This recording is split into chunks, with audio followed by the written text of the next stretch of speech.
আমরা তো এখানে পয়সা রোজগার করতে আসিনি, আমরা এখানে সাধারণ মানুষের সেবা করতে এসেছি। কিন্তু দুঃখের বিষয়, এই কেন্দ্র তো সুযোগ সুবিধা দেয়, কিন্তু এই তোলামূলরা নিজেদের নাম করে চালিয়ে যে মানুষকে বোকা বানানোর রাজনীতি করছে, মানুষ বুঝে গেছে জবাব এবার দেবে ব্যালট বক্স। বিশেষ করে এই মুর্শিদাবাদে হিন্দুদের কাছে আর কোনো রাস্তা নেই। দিকে দিকে আমরা দেখেছি এই মুর্শিদাবাদে মন্দির ভাঙছে, হিন্দুদের মানে ঘর বাড়ি পোড়ানো হচ্ছে। 4 মে আপনারা দেখে নেবেন। এবার 4 মে আমরা সরকার করতে চলেছি ভাই, আমরা সরকারে আসছি। আর এটাই হচ্ছে আমাদের পশ্চিমবাংলার মানুষ বুঝে গেছে যে একটা সুরক্ষিত ভবিষ্যতের জন্য বিজেপি সরকারকেই চায়, যে ভয় যে জঙ্গল রাজ চলছে সেইটা থেকে বেরিয়ে আসতে মানুষ বিজেপিকে ভোট দেবেন।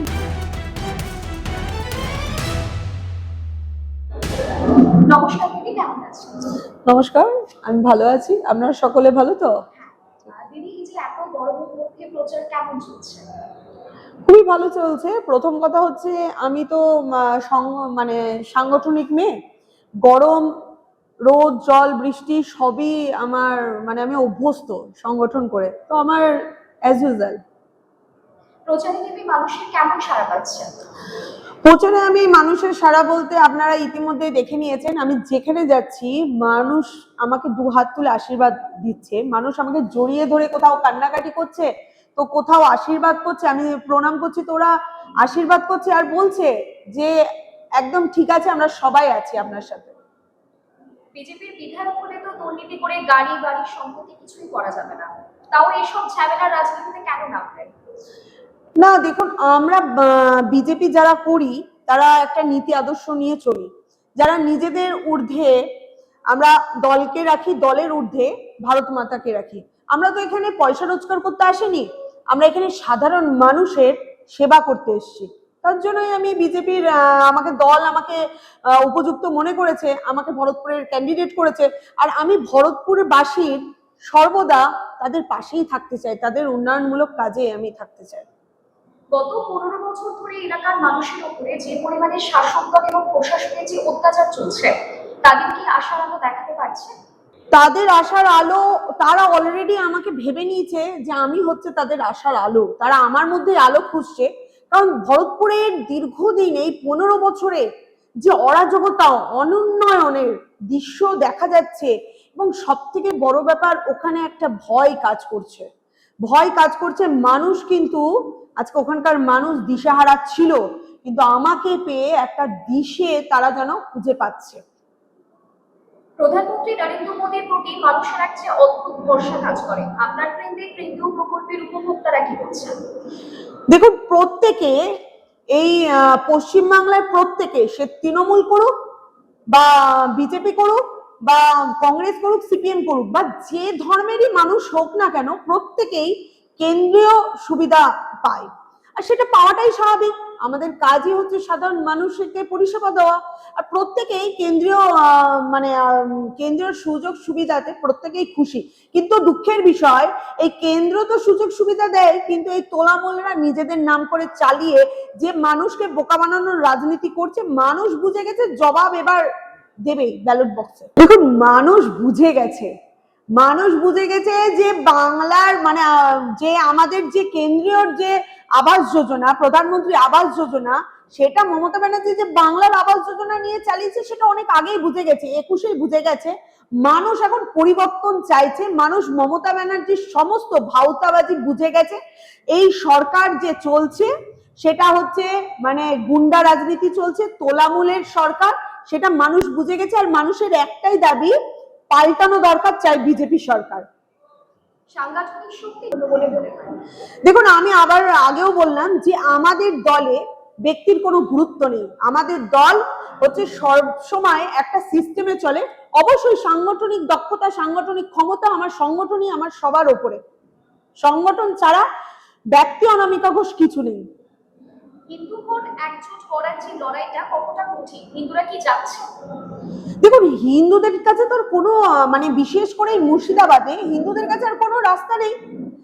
দিকে দিকে আমরা দেখেছি এই মুর্শিদাবাদে মন্দির ভাঙছে, হিন্দুদের মানে ঘর বাড়ি পোড়ানো হচ্ছে। আমরা মুর্শিদাবাদেই তো দেখেছি রামনবমীর মিছিল আটকে দেওয়া হয়। এই মুর্শিদাবাদের হিন্দুরা বুঝে গেছে যে এই মুর্শিদাবাদে বিজেপিকে দরকার, এই পশ্চিম বাংলার বিজেপিকে দরকার। কারণ শুধু মুর্শিদাবাদ নয়, এটা গোটা পশ্চিম বাংলার হিন্দুরা আজকে মানে উপলব্ধি করতে পারছে যে এবার একমাত্র বিজেপি সরকারই হচ্ছে তাদের একমাত্র জায়গা যেখানে তারা একটা সুরক্ষিত এবং সুনিশ্চিত ভবিষ্যৎ পাবে।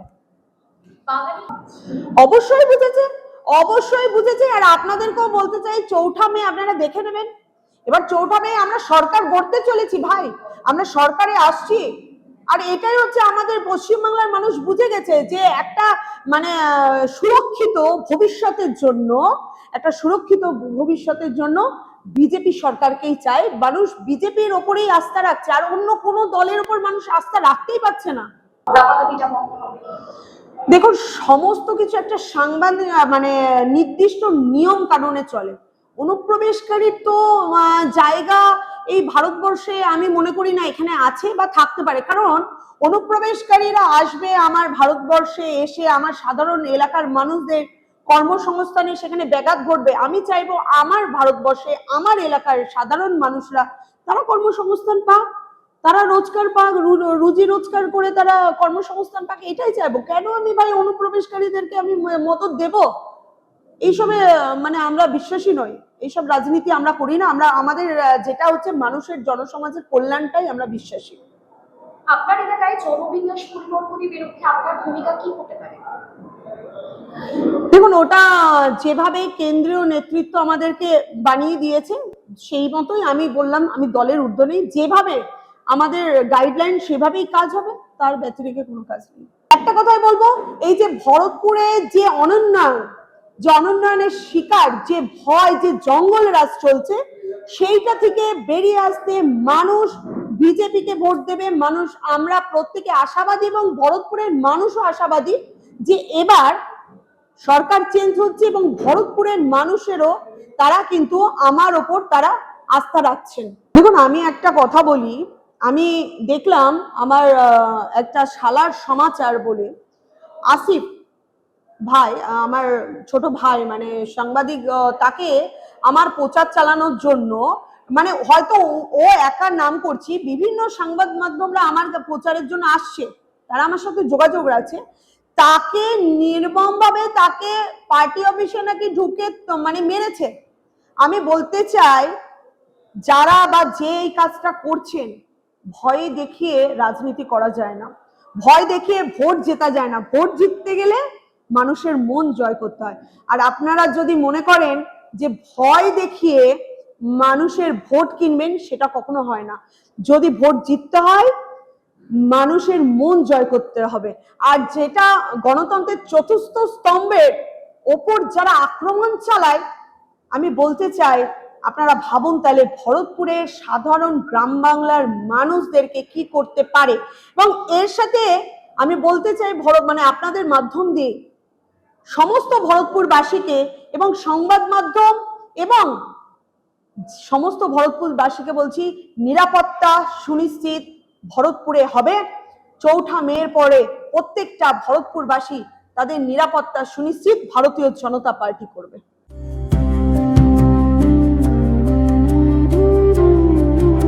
महाराष्ट्र, मेहनतकश किसानों की भूमि, समृद्ध गांवों की पहचान और विकास की असीम संभावनाओं का प्रदेश। प्रधानमंत्री नरेंद्र मोदी के मार्गदर्शन में और मुख्यमंत्री देवेंद्र फडणवीस के नेतृत्व में आज महाराष्ट्र ग्रामीण विकास, जल प्रबंधन और कृषि के क्षेत्र में नई ऊंचाइयां छू रहा है।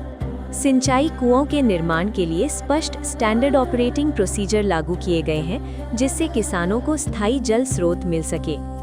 राज्य भर में 1,01,000 से अधिक विकास कार्य पूरे किए जा चुके हैं। इन प्रयासों से अब तक 16 करोड़ 15 लाख से अधिक मानव दिवस रोजगार का सृजन हुआ है। कोकण क्षेत्र में खारे तटीय भूमि के विकास के लिए 286.65 करोड़ रुपए की परियोजना स्वीकृत की गई है और डिजिटल कृषि को बढ़ावा देते हुए हॉटिनेट पंजीकरण में महाराष्ट्र देश में प्रथम स्थान पर है। जल प्रबंधन में उत्कृष्ट कार्य के लिए राष्ट्रीय जल पुरस्कार 2024 में महाराष्ट्र को देश का सर्वश्रेष्ठ राज्य घोषित किया गया है। राज्य सरकार ने पंप्ड स्टोरेज परियोजनाओं के लिए 51 समझौता ज्ञापनों पर हस्ताक्षर किए हैं, जिनसे 70,000 मेगावाट क्षमता विकसित होगी। इन परियोजनाओं से लगभग 3.83 लाख करोड़ रुपए का निवेश आएगा और 1.13 लाख से अधिक रोजगार के अवसर पैदा होंगे। इसके साथ ही नदी जोड़ परियोजनाओं और सिंचाई योजनाओं को तेजी से आगे बढ़ाया जा रहा है। प्रधानमंत्री किसान सम्मान निधि योजना की 21वीं किश्त के तहत 1,808 करोड़ रुपए सीधे 90 लाख किसानों के खातों में पहुंचाए गए हैं। राज्य में प्राकृतिक खेती मिशन को बढ़ावा दिया जा रहा है। किसानों के लिए फार्मर मोबाइल ऐप और डिजिटल किसान आईडी, एग्री स्टैक जैसी आधुनिक व्यवस्थाएं शुरू की गई हैं। कृषि में नई तकनीक लाने के लिए महा एग्री एआई पॉलिसी 2025-2029 लागू की गई है। साथ ही कृषि समृद्धि योजना के अंतर्गत 25,000 करोड़ रुपए का निवेश किया जा रहा है और पीएम एफएमई व्यक्तिगत इकाइयों में महाराष्ट्र आज पूरे भारत में प्रथम स्थान पर है। प्रधानमंत्री नरेंद्र मोदी के मार्गदर्शन में और मुख्यमंत्री देवेंद्र फडणवीस के नेतृत्व में महाराष्ट्र बना रहा है समृद्ध गांव, सुरक्षित जल संसाधन और समृद्ध किसान। नया विश्वास, नया विकास, नया महाराष्ट्र।